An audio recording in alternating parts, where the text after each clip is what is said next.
Hi అండి. Welcome back to my channel. అందరూ ఎలా ఉన్నారు? మేమైతే చాలా బాగున్నామండి. నేనైతే పోయిన సంవత్సరం చింతపండు కోసం ఒక వీడియో పెట్టాను కదండి.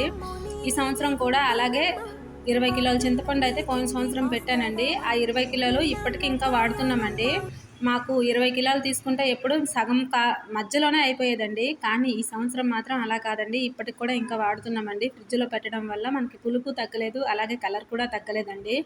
ఈ సంవత్సరం కూడా 20 కిలోలు తీసుకుని ఆ పాత చింతపండుని అయితే బయటకు పెట్టేసి ఈ కొత్త చింతపండుని అయితే మళ్ళీ స్టోర్ చేసుకున్నానండి. కలరు ఇప్పటికి కూడా అలాగే ఉందండి. పోయిన సంవత్సరం చింతపండు ఇప్పటికీ అలాగే ఉందండి. ఈ కలర్‌లోనే ఉంది పోయిన సంవత్సరం పెట్టింది. మనకి రసం కానివ్వండి, సాంబార్ కానివ్వండి, ఏదైనా కూడా చాలా చక్కగా కలర్‌గా ఉంటుందండి. అది నల్లగా అయిపోవడం వల్ల పిల్లలు కూడా తినరండి ఇష్టం మీద. మేమైతే మాకు మార్కెట్ దగ్గర ఉండడం వల్ల మేమైతే కూరగాయలు తీసుకొని ఇలా ఫ్రిడ్జ్‌లో అయితే పెట్టుకోమండి. ఎప్పటికప్పుడే కొనుక్కుంటాం. మాకు దగ్గర మార్కెట్ కాబట్టి.